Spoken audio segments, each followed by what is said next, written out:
지난 맥주 감사주일 때 설교한 제목 생각나세요? 감사 만만이었습니다. 우리 옆 사람 보고 미사로 인사하고 대화로 칭찬하는데요. 옆 사람 보고 인사합니다. 사랑하는 성도님, 감사 제목이 만만가지가 되는 감사 만만의 7월 되기 바랍니다. 감사 만만하시고 행복도 만만한 럭키 세븐 7월 되시기 바랍니다. 오늘 설교 제목은 따라합니다. 기필코 올라야 할 신앙의 정상.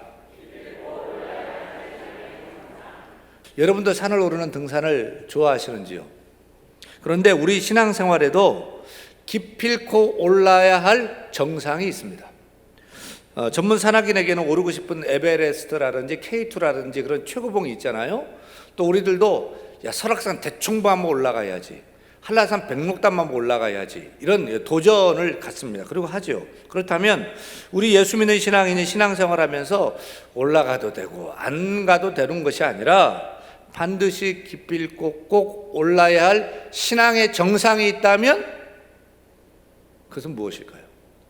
아니면 1시간, 2시간씩 막 기도하고 심지어 40일 금식 기도하는 걸까요? 1년에 성경을 10번, 20번, 30번 통독하는 것일까요? 살아있는 동식물은 모두 성장하는 단계가 있습니다. 올라가는 과정도 있습니다. 마가복음 4장 28절에 보면 같이 읽어요. 땅이 스스로 열매를 맺되 처음에는 싹이요, 다음에는 이삭이요, 그 다음에는 이삭이 충실한 곡식이니라고 했어요. 그렇습니다. 씨앗을 땅에 심으면 씨앗이 싹이 트죠. 싹이 납니다. 그 싹이 자라고 이삭이 팹니다. 그 다음에는 충실한 곡식이 알알이 열매 맺게 됩니다. 우리 사람도 성장하는 단계가 있고 올라가는 과정이 있습니다. 우리가 결혼해서 아기를 낳아요. 아기가 자라서 어린이가 됩니다. 어린이가 성장해서 청소년이 되고요. 그 청소년이 청년 됩니다. 결혼해서 아들, 딸을 낳아서 아빠도 되고 엄마도 되고 어른이 되는 것입니다. 모든 것이 성장하는 단계가 있고 올라가는 과정이 있습니다. 우리 신앙생활도 그래요. 성장하는 단계가 있고 올라가야 할 과정이 있는데, 이를테면 제가 생각에 5가지의 그 봉우리를 넘어야 될 것 같아요. 신앙생활 할 때 5 픽스 챌린지를 해야 됩니다. 신앙생활의 첫 번째의 그 봉우리는 뭐냐면 따라합니다. 예수 믿고 구원받는 봉우리. 그 올라가야 돼요. 여러분 이건 했죠. 우리가 두 번째 봉우리는 따라합니다. 예수님을 따르는 봉우리. 예수님 믿고 따라야 됩니다. 세 번째는 뒤따르는 것이 아니라 어떻게 해야 돼요? 예수님과 따라합니다. 동행하는 봉우리. 그걸 정복해야 돼요. 네 번째는 이제 동행하면서 주님이 내 안에 내가 주님 안에 주님과 따라합니다. 주님과 연합하는 봉우리. 예. 그 다음에 마지막에 기필코 올라가야 할 봉우리가 있는 게 뭐냐면, 내가 누구처럼 되어야 돼요? 따라합니다. 하나님처럼, 예수님처럼 되는 그 봉우리까지 올라가야 되는 거죠. 우리가 예수 믿고 죄에서 구원받는 단계는 초보 단계입니다. 이제 시작입니다. 예수 믿고 구원받아 다 끝났어가 아니에요. 이제 시작하는 거예요. 어디까지 가야 돼요? 어디까지 자라고 어디까지 올라가야 돼요? 우리 신앙의 정상은 예수 믿고 구원받고 주님을 뒤따르다가 주님과 옆에 동행하고 주님이 내 안에 내가 주님 안에 연합하고 그 다음에 예수님처럼 되고 하나님처럼 되는 그 정상까지 우리가 올라가야 돼요. 그래서 오늘 본문 마태복음 5장 48절에 우리가 기필코 올라가야 할 신앙의 정상을 이렇게 주님께서 선포하십니다. 같이 읽습니다. 그러므로 하늘에 계신 너희의 아버지의 온전하심과 같이 너희도 누구처럼요? 하나님처럼 온전하라. 우리가 신앙생활하면서 올라가야 할 정상은 따라합니다. 우리가 하나님처럼 예수님처럼 온전해지는 것이다. 거기까지 올라가야 돼요. 아멘. 여기서 온전이라는 말은 영어로 perfect라는 말인데 퍼펙트는 뭐 흠이나 결점이나 완벽을 말합니다. 근데 우리는 부족하고 연약하고 부패한 존재인데 어떻게 우리가 하나님처럼 예수님처럼 완벽할 수 있겠습니까? 불가능하죠. 따라서 온전하라는 말을 완벽으로 해석하기보다는 성숙으로 해석하면 더 와닿을 것 같아요. 성숙으로. 우리가 성경 읽으면서 온전이라는 말이 나오면 무조건 성숙으로 바꿔서 읽으면 맞습니다. 예를 들어서 디모데후서 3장 16절 17절 말씀 같이 읽어요. 모든 성경은 하나님의 감동으로 된 것으로 교훈과 책망과 바르게 함과 의로 교육하기에 유익하니 이는 하나님의 사람으로 온전하게 하며가 나오는데, 그때 온전하게 하며를 성숙하게 하며 모든 선한 일을 행할 능력을 갖추게 하려 함이라. 이렇게 읽으면 맞습니다. 따라서 우리가 올라가야 신앙의 그 정상인 그 하나님처럼 되는 일을 얘기하시면서 마태복음 5장 48절도 우리가 이렇게 읽으면 돼요. 같이 한번 읽어요. 그러므로 하늘에 계신 너희 아버지의 온전하심 같이 너희도 온전하라를 어떻게 읽으라고요? 성숙하라로 읽으면 맞습니다. 사랑하는 여러분, 우리가 기왕 신앙생활 하는데 자라야 될 줄 믿습니다. 성장해야 될 줄 믿습니다. 올라가고 또 올라가야 될 줄 믿습니다. 올라가 또 올라가는 삶을 살아야 돼요. 어디까지요? 우리는 부족하고 우리 연약한 존재지만 조금씩 더 온전해지고 더 성숙해져서 하나님을 닮아가고 예수님을 닮아가는 그런 온전체가 될 수 있기를, 성숙한 사람 될 수 있기를 간절히 축원합니다. 그렇다면 우리가 하나님처럼 온전하고 또 예수님처럼 성숙해진다는 것은 구체적으로 무엇을 말하는 걸까요? 무엇을 어떻게 할 때 예수님처럼 성숙해진다고 할 수 있을까요? 성숙의 뜻이 뭐예요? 성숙의 바른 의미를 알아야 됩니다. 성숙은 의미가 무엇입니까? 우리가 도달해야 될 그 신앙의 정상, 목표예요. 성숙이에요. 하나님 딸 주시면 성숙이라고 지어야 나와요. 여러분, 우리가 성숙해야 되는데 이름이 성숙이 아니고 우리의 삶이 성숙해야 돼요. 인격이 성숙해져야 돼요.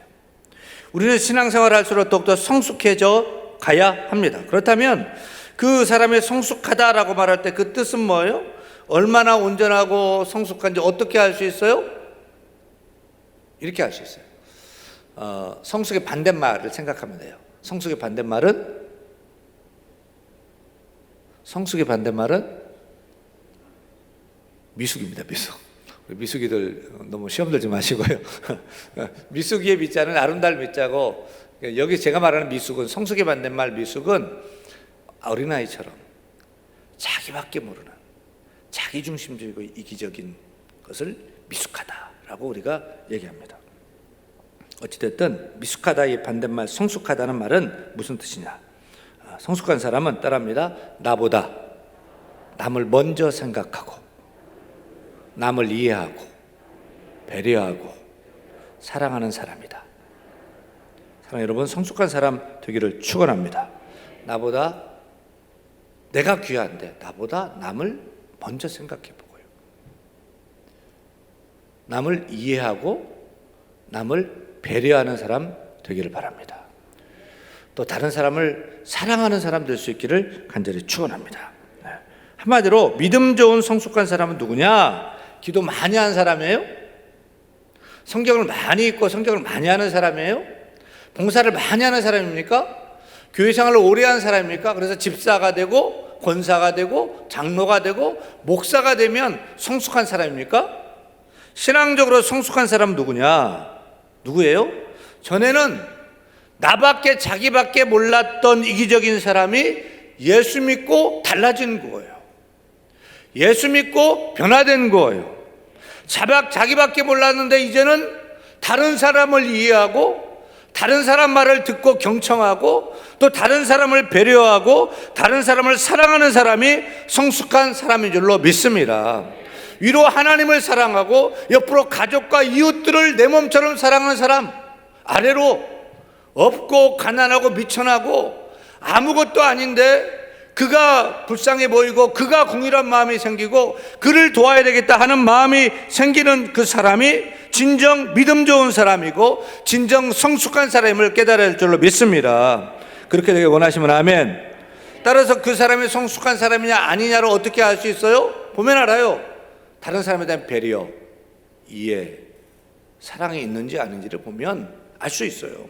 여러분, 신앙생활하면서 기필코 올라야 할 최정상은 무엇입니까? 사랑입니다.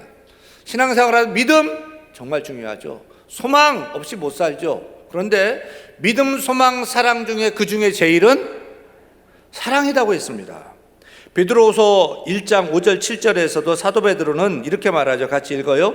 그러므로 너희가 더욱 힘써 너희 믿음에 덕을 쌓고 덕에 지식을 쌓고 지식에 절제를 쌓고 절제에 인내를 쌓고 인내에 경건을 쌓고 경건에 형제 우애를 쌓고 형제 우애에 사랑을 뭘 더하라고요?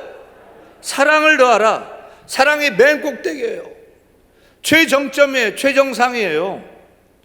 우리가 천국의 방언을 하고 천사의 말을 할지라도 사랑이 없으면 소리나는 구리와 울리는 꽹과리가 될 뿐입니다.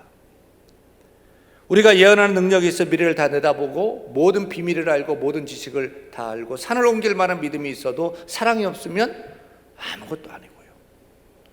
내 몸을 불사르게 내어줄 그런 헌신과 또 모든 것으로 구제할 수 있는 그런 마음이 있어도 사랑이 없다면 아무 유익이 없는 것입니다. 여러분, 신앙생활의 최정점은 사랑이다. 믿음도 중요하고 소망도 중요한데 사랑이다. 우리가 올라가야 할 정상은 사랑이다. 사랑하는 사람이 성숙한 사람이고, 사랑하는 사람이 믿음 좋은 사람이고, 사랑하는 사람이 예수님 닮은 신앙인 것입니다. 우리 모두가 다 서로 사랑하십시다. 서로 사랑하십시다. 하나님처럼 온전해지고 예수님처럼 성숙한 사랑의 사람이 다 되어야 될 줄로 믿습니다. 근데 우리가 사랑한다 할 때 사랑도 여러 종류가 있어요. 사랑도 여러 질이 있고 또 여러 급이 있고 여러 차원의 사랑이 있습니다. 우리가 가족 간에 사랑한다고 하죠. 당연하죠. 부부 간의 사랑, 부모가 자녀를 사랑하고 자녀가 부모를 사랑하고 형제와 자매가 서로 사랑하는 스톨기의 사랑이 있어요. 남녀 간에 뜨겁게 사랑하는 에로스의 사랑이 있고요. 친구가 너무 좋아요. 친구를 사랑해요. 친구와 우정을 쌓아가는 필리아의 사랑이 있습니다. 모두 다 아름다운 사랑입니다. 근데 이런 사랑은 세상 사람들도 이런 사랑 다 하려고 합니다. 또 나쁜 사람도 그렇게 살아야 돼 라는 것을 압니다. 그런데 가족 간의 스톨게 사랑보다 더 진하고 연인 간의 그 에로스 사랑보다도 더 뜨겁고 또 친구들 간의 필리아 사랑보다 더 깊은 완전한 사랑이 있는데 그 사랑은 어떤 사랑이죠? 어떤 사랑이죠? 아가페 사랑입니다. 아가페 사랑. 아가페 사랑이 사랑의 최정점이에요. 아가페 사랑하는 것이 신앙생활의 최정상, 최고봉에 오르는 것입니다. 왜요? 높고 높으신 하나님은 아가페 사랑을 하셔요.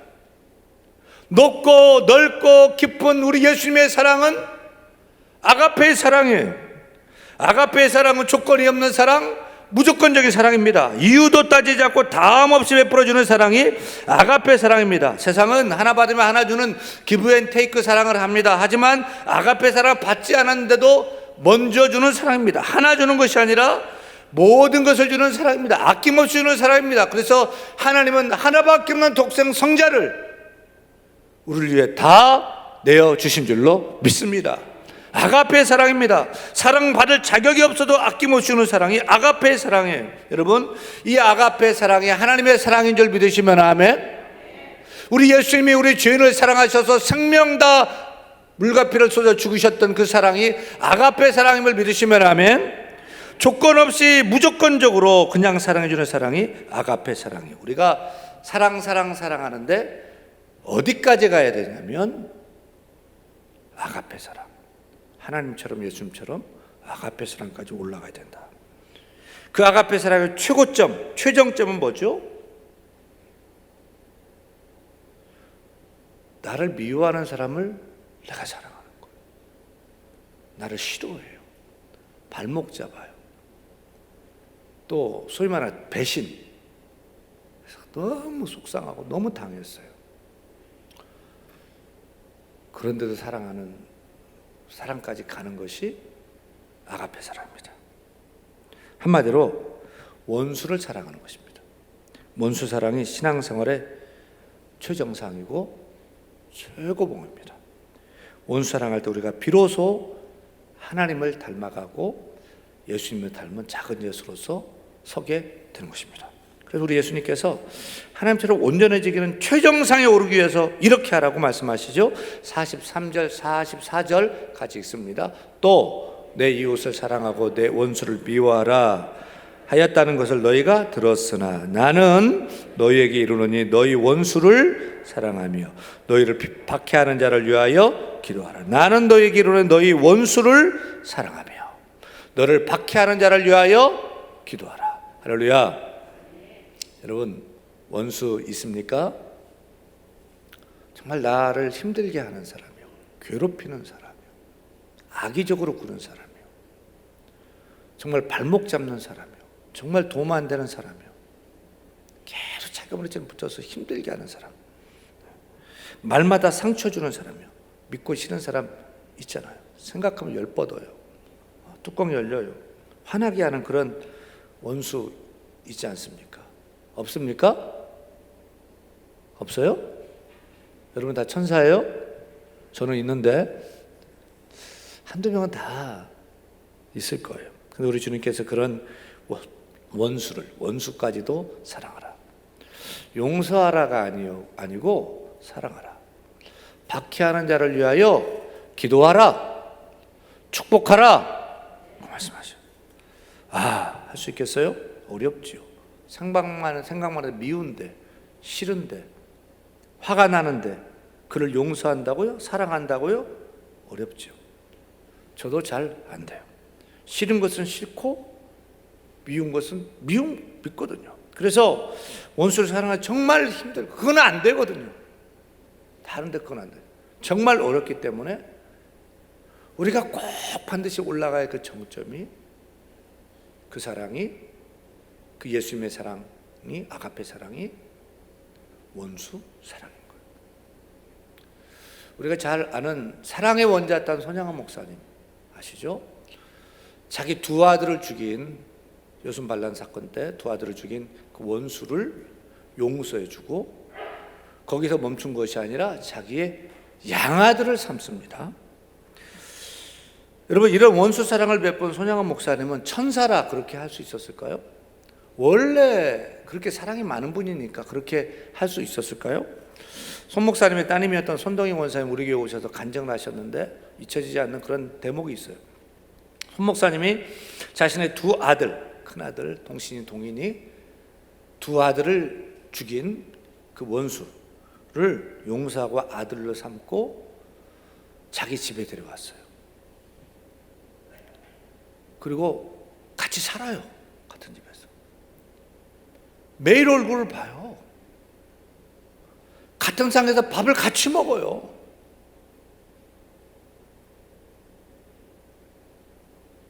가능할까요? 할 수 있을까요? 주님의 사랑으로 원수를 용서했고 양아들을 삼았다고 쳐요. 주님의 사랑으로. 근데 그를 내 집에 들여서 같이 살고 매일 얼굴을 보고 매일 밥을 같이 먹고 용돈이 필요한 용돈을 주고 학교를 보내주고 등록금을 내서. 여러분 그렇게 할 수 있겠어요?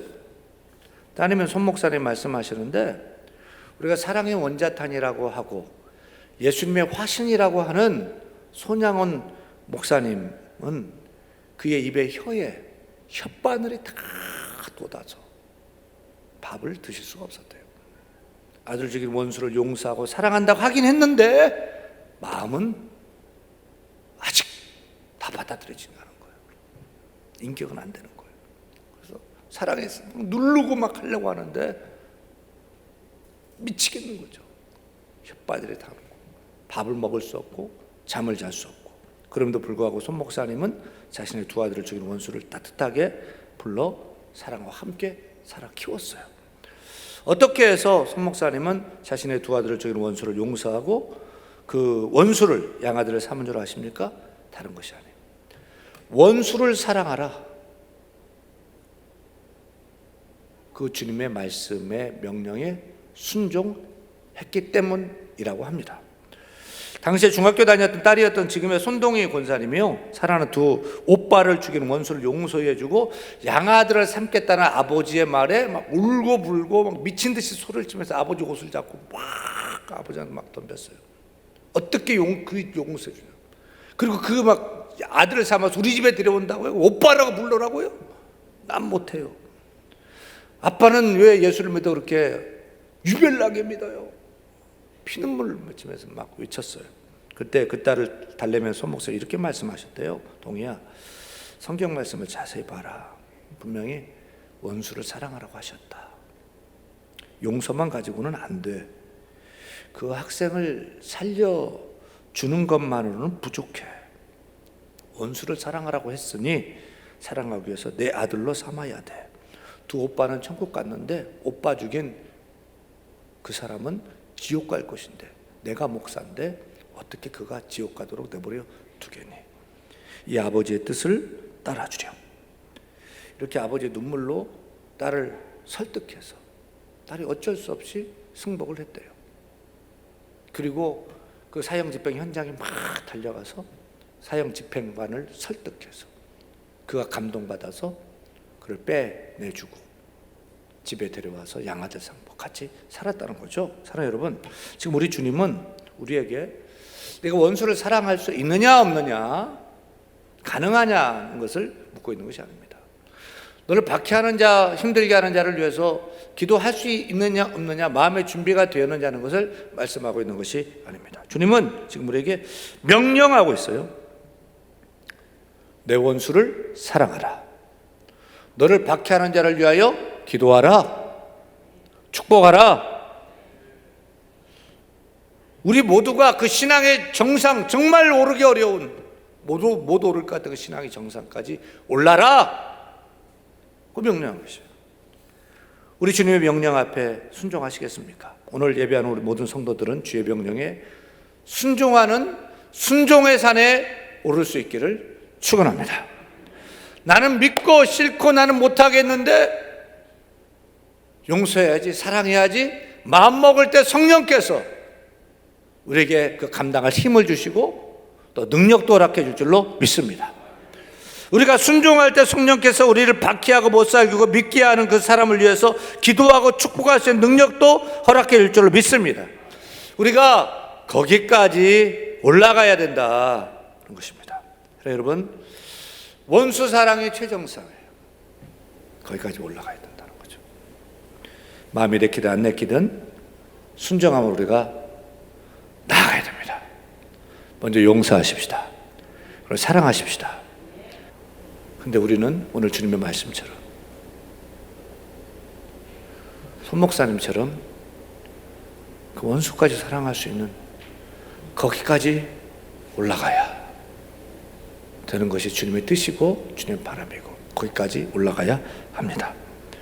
그렇게 우리 모두가 원수까지도 사랑함으로 신앙생활의 최정상에 기필코 올라 진정 예수님 닮은 작은 예수 주님의 제자들로 세상 곳곳에서 예수의 사랑의 깃발을 꽂고 흔드는 우리 모두가 다 될 수 있기를 간절히 축원합니다.